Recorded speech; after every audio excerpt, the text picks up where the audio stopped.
Physical क्यों जरूरी है ना, एजुकेशन क्यों जरूरी है, क्योंकि जो आज की काबिलियत है, मान लो आप क्या बताओ,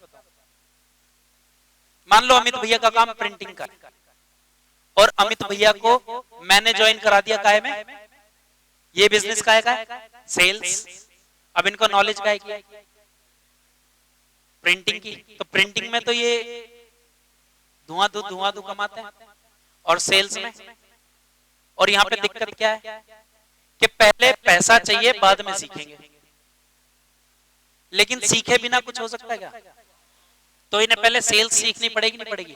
अब मैं इन्हें लेके आया और मैं खुद एक टीचर हूं, अब अगर मैं इन्हें सिखाना चाहता हूं तो पहले मुझे सेल्स सीखनी पड़ेगी नहीं पड़ेगी। तो एजुकेशन जो गोल है, एजुकेशन में आप क्या सीख सकते हो, जैसे आप इसमें आ गए तो सेल्स आपको सीखनी पड़ेगी। सेल्स में एक प्रोसेस होता है, जैसे बहुत सारे, अब सब लोग हम सेल्स में ही है ना, ऐसा तो कोई नहीं है जो ज्वाइन नहीं है और ज्वाइन करने की सोच रहा है भी। तो कहने का मतलब यह है, सेल्स का पहला बेसिक फॉर्मूला होता है स्पैंको। मैंने सेल्स में एमबीए भी किया है, पिछले 16-17 सालों से सेल्स में। अगर स्पैंको आपको आज मैं समझाऊंगा आने वाले टाइम पे, वो बेसिक है। जिग जिगलर जो एक राइटर हैं बहुत बड़े, है ना, ब्रायन ट्रेसी है, बहुत सारे लोग हैं, उनकी बुक्स हैं सेल्स के ऊपर। तो अब मैं टीचर हूं, मैं पढ़ाता हूं A for apple, B for ball, और ये हैं प्रिंटिंग वाले, और हम दोनों गए कहां हैं, सेल्स करने। तो हासिल क्या होगा, फिर हम कहते हैं 10 के पास जाते हैं 2 आते हैं। वो 2 पता क्यों आ रहे हैं, या तो अमित भैया का जानकार है या मेरा जानकार है। फेस वैल्यू पे तुम उसे जोड़ तो लोगे, फिर लोग क्या कहते हैं कि टीम तो बनती है लेकिन काम नहीं करती। किस किस के साथ ये दिक्कत है, आज ये दिक्कत दूर करेंगे हम आपकी। आज के बाद या तो आप ऐसे ऐसे लोग हैं कि जो एक टाइम पे बहुत शिद्दत से काम कर रहे थे और जिनके साथ आप भी शिद्दत से काम कर रहे थे, फिर भी वो आज आपके नेट में, तो किसकी गलती है वो। मैं कह रहा हूं अगर कोई जुड़ गया ना और पैसे नहीं कमा रहा तो वो उसकी गलती नहीं है, वो हमारी गलती है, क्योंकि अगर उसे पैसे कमाने आते तो वो ऑलरेडी कमा ना रहा होता।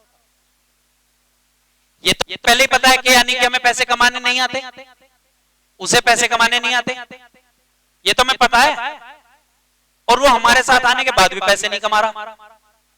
तो उसे कमाने आते तो वो तो पहले ही कमा लेता बेचारा। तो अब हम कब उसको कमवा पाएंगे, जब हम पहले कमाने सीखेंगे। कमाने सीखने के लिए सबसे बेसिक क्या बताया मैंने, सेल्स। सेल्स में फॉर्मूला बताया मैंने स्पैंको।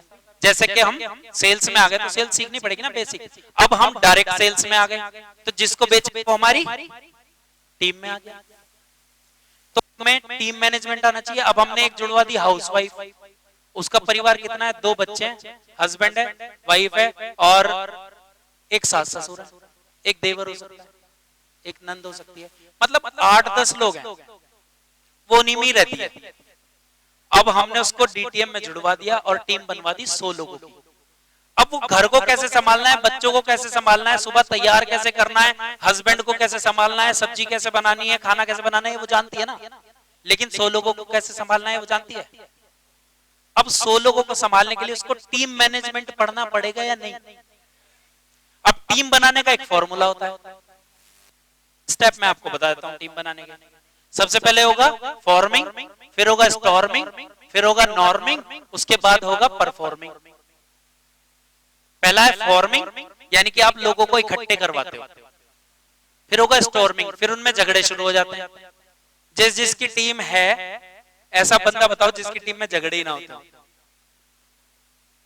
सरपंच बने रहते हैं 8वें 10वें लेवल के बाद वाले तो घरों के झगड़े भी सुलझा रहे हैं, है ना।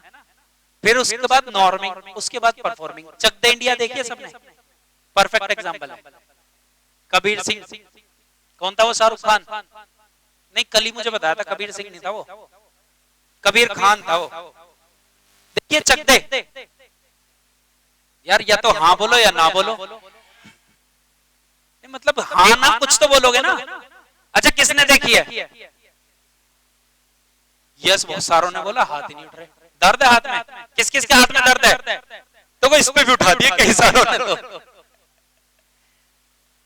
चलो नहीं देखी तो देख लेना, बढ़िया पिक्चर है।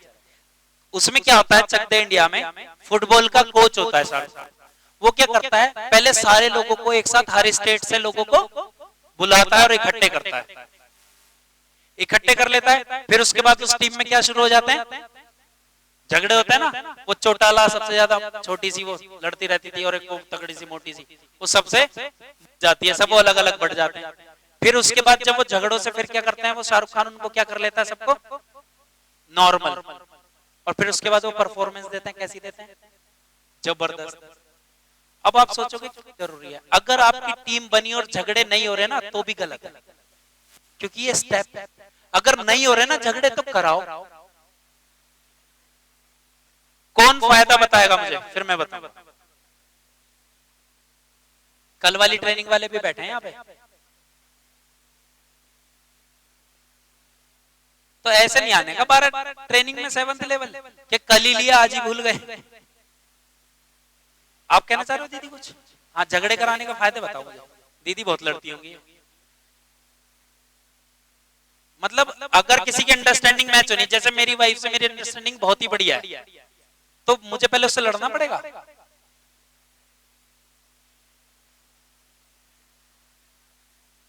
खटपट। अगर किसी के वैसे ही मोहब्बत हो जाए, जैसे मेरी और शंटी भैया की इतनी तगड़ी बॉन्डिंग है, हमारी कभी होती, मेरी अनिल भैया की, मेरी मंजू दीदी की, मेरी गोयल अंकल की, मेरी और कुछ मेरे जितने भी सीनियर है, मेरी किसी से खटपट ही नहीं होती। तो मतलब और कौन बताएगा? पीछे से एक भैया ने हाथ उठाया था, पीछे मनीष भाई के पीछे। जी भैया, जोर से बोलना पड़ेगा।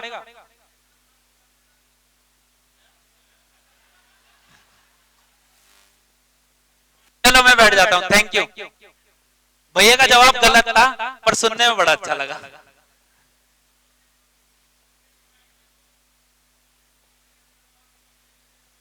तो जब झगड़ा ही नहीं है, आप मेरे माइंड में, मेरे लिए कुछ माइंड में गलत लेके बैठे हैं क्या? और मैं आपके लिए नहीं, क्योंकि हम एक दूसरे को जानते ही नहीं, तो फिर क्या दिक्कत है? उससे परफॉर्मेंस कैसे बढ़ेगी? मैं बताऊं क्या होता है, जब हम लोगों को इकट्ठा करते हैं ना, तो सबकी थिंकिंग आपस में मैच नहीं करती। अब आपने तो इकट्ठे तो कर लिए, जब उसके बाद आप झगड़े कराओगे ना, तो आदमी गुस्से में अपना 100% देता है या नहीं? वो अपनी पूरी पोटेंशियल, पूरा दिमाग इस्तेमाल करता है या नहीं? तो उस वक्त आपको वॉच करना है, कौन गाली ज्यादा बक रहा है, कौन हाथ पैर ज्यादा चल रहा है, कौन दिमाग लगा रहा है और कौन पतली गली से सरक गया। तो किसके अंदर क्या खासियत मिली आपने देख लिया। फिर झगड़े इतने कराओ क्या आप उनको बाद में सुलझा दो। इतना नहीं गैंग्स ऑफ वासेपुर बना दिया कि पूरे परिवार दोनों तरफ कि वो 16 आए थे, अब वहां पे बस बॉडी है, पंचनामे चल रहे हैं। तो इतने झगड़े होने चाहिए कि वो आप नॉर्मल करा, उसके ऊपर कलाकारियां डेवलप करनी पड़ती हैं। अगर नहीं हो रहे तो हम करा देते हैं, और उसे फिर नॉर्मल करना भी आपको आना चाहिए। अब क्या हुआ, हर किसी ने अपनी पोटेंशियल पूरी दिखा दी, तो आपको पता लग गया कौन बोलने में माहिर है, तो स्टेज पे हमें किसे चढ़ाना है। कौन आदमी इमोशनली ब्लैकमेल करके किसने झगड़ा शांत कर दिया कि भाई नहीं ये वो, किसने किसको मना लिया, यानी कि उसकी कन्विंसिंग पावर हाई है, तो उससे हम क्लोजिंग बढ़वाएंगे, है ना। जब कोई काम नहीं हो रहा तो समझाने के लिए हम अपनी बाइक पे या गाड़ी में उसे बिठा के ले जाएंगे। और किसके हाथ पर एग्रेशन, तो ओपनिंग सेमिनार में कौन करेगा, उससे आपको पता चलेगा, है ना। कौन निकल गया और पुलिस को फोन कर दिया बाहर जाके, यानी उसका मैनेजमेंट बढ़िया है। तो भैया तू सारी डाटा की एंट्री या हमारी जितनी भी सेमिनार हो रही है उसमें एंकरिंग कौन करेगा, टिकट कैसे कटेगी, कौन टिकट पे बैठेगा, वो मुझे दे देंगे। तो हमारी परफेक्ट टीम बनेगी नहीं बनेगी? तो उसकी परफॉर्मेंस कैसी आएगी? मेरिट के सेमिनार किस किसने देखे? अगर हमने 10 बजे का टाइम दिया तो सेमिनार कितने बजे शुरू होता है? Hall full. हमने 10:30 बजे का टाइम दिया, भैया से पूछो 10:15 बजे फुल। मैंने की भैया आप पब्लिक नहीं रुक रही, अब तो शुरू करना पड़ेगा। और 2 बजे तक हम खत्म कर देते हैं। हम पब्लिक से कहते हैं भैया जाओ। ऐसी हुआ था जी विनोद वर्मा जी वाली में, हम कह रहे हैं सेमिनार खत्म हो चुका है आप घर जा सकते हो, और पब्लिक ऐसी बैठी है।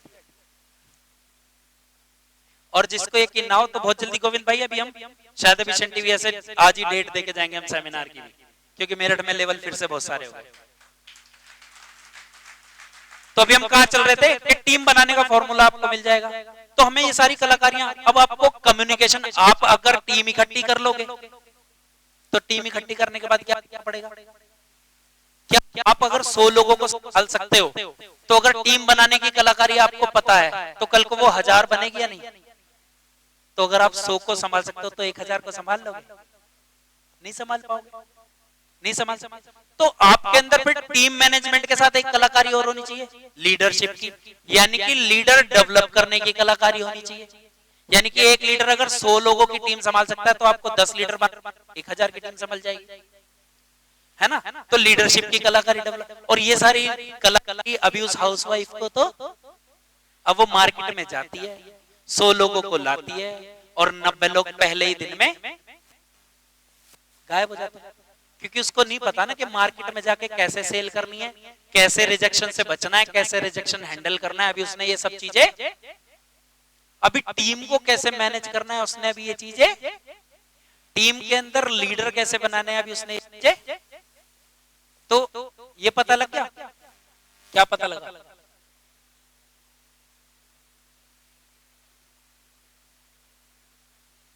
मैं ये नहीं समझा रहा था, मैं समझा रहा था कि जो आज आपके पास क्षमता है उसे तो इस्तेमाल करना ही है, लेकिन जो क्षमता नहीं है वो नई नई कैपेबिलिटी आपको डेवलप भी करनी पड़ेगी।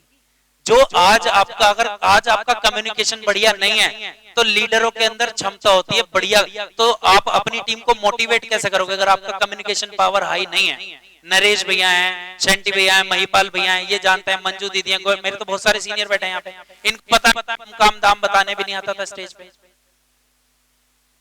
पीछे वो भैया बैठे हैं, मैं नाम भूल गया, आरओ वाले भैया, मैं इनसे बड़ा इंस्पायर था क्योंकि हम ट्रेनिंग में जाते थे, भैया को सुनता था और भैया आग लगा देता था।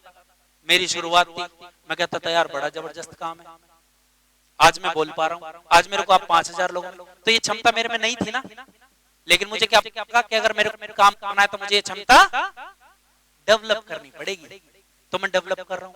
और ये डेवलप कैसे की जाती है ये भी मैं आपको आज बता के भेजूंगा। आज आपके जीवन का सारा, आपका फ्यूचर आपके हाथ में देके जाऊंगा, गारंटीड। बस इसमें एंजॉयमेंट नहीं होगा, ये गारंटी है। तो जो सीरियस है वो रुकना, और जो खाना पीना खाना है तो वो बाहर वेट कर सकते हैं, खाना बाहर ही चलेगा ना, तो वो खाना पीना आराम से। जो सीरियस है वो लोग बैठ, और बीच बीच में हम क्वेश्चन आंसर करते रहेंगे। आगे चले, ये पता लग गया कि जो चीज हम चाहते हैं, जो हमारी चाहते हैं, उनके लिए जो काम हमने आज तक नहीं किया हमें वो करना पड़ेगा, क्योंकि जो काम हम आज तक करते आए हैं तो उससे जो मिलना था वो तो हमें मिल चुका। अब अगर ऐसा कोई चीज हमें चाहिए जो हमें आज तक नहीं मिली तो हमें काम भी तो वो करना पड़ेगा आज तक हमने नहीं। अगर कोई चीज आपको नहीं आती, जैसे मैं कल एक एग्जांपल दे रहा था मेरठ में कि एक आदमी जो 30 साल का है उसको पता है मेरी इंग्लिश बराबर नहीं है, और इंग्लिश स्पीकिंग कोर्स कितने दिन का है सबको पता है।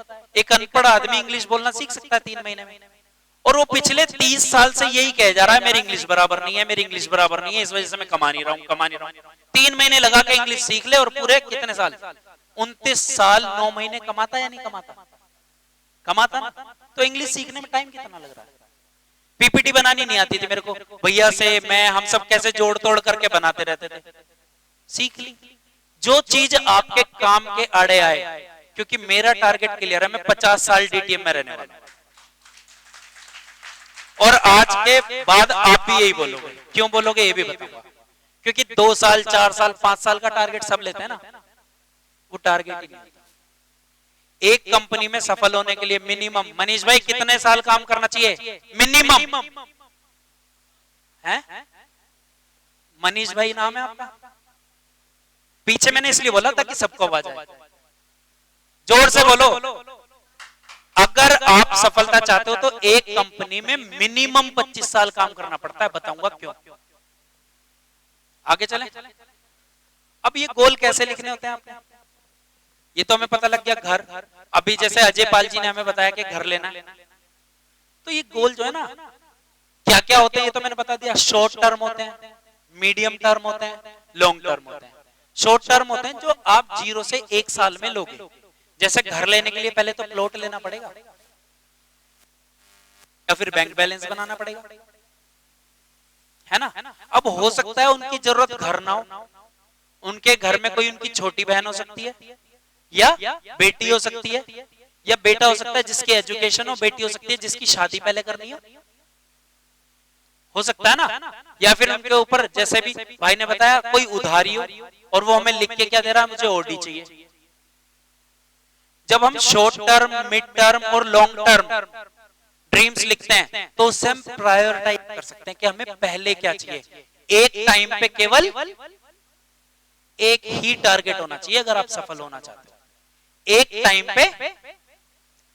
अच्छा, कितने लोग सक्सेस का सीक्रेट लेना चाहते हैं? सक्सेस का सारे, इतने सारे लालची लोग पहले मैंने एक साथ कभी नहीं देखे। कहने का मतलब सक्सेस ना तुक्का नहीं। आज मैं आपको ये भी दूंगा, सीक्रेट आपके हाथ में होगा, गारंटेड। तो अब शॉर्ट टर्म कौन से होते हैं? जो आप एक साल के अंदर अंदर करना चाहते हैं, 0 से 1 साल के जो अंदर आप करना चाहते हो। मान लो आप 15 लाख का मकान चाहते हो, तो आप हो सकता है पहले साल में टारगेट रखो कि यार मेरे पास 3 लाख रुपए एक्स्ट्रा होने चाहिए। अगले साल कि भैया मेरे पास 8 लाख रुपए एक्स्ट्रा होने चाहिए। अगले साल वो मकान ले लेंगे, प्लॉट लेंगे, रजिस्ट्री कराएंगे कि भैया 8 लाख रुपए लेके और अगले साल में लोन कराऊंगा और हो गया काम, है ना। लॉन्ग टर्म, शॉर्ट टर्म और मिड टर्म। जो 1 से कम है वो कौन सा है? Short term dream. और जो 1 साल से लेकर 3 साल के बीच में पूरे करने वो कौन से होते हैं? Mid term dream. और जो 3 साल मिनिमम शुरू होते हैं, 5 साल, 8 साल, 10 साल, 50 साल तक के जो हो सकते हैं वो आपके होते हैं लॉन्ग टर्म ड्रीम। और लॉन्ग टर्म कंप्लीट करने के लिए आपको शॉर्ट टर्म बनाने जरूरी है। फिलहाल आपकी प्रायोरिटी क्या है? फिलहाल यानी कि एक टाइम पे अगर एक लक्ष्य के लिए आप दौड़ोगे ना तो हासिल कर लोगे। और लोग क्या करते हैं, एक साथ बहुत सारे, एक टाइम में केवल एक होना चाहिए।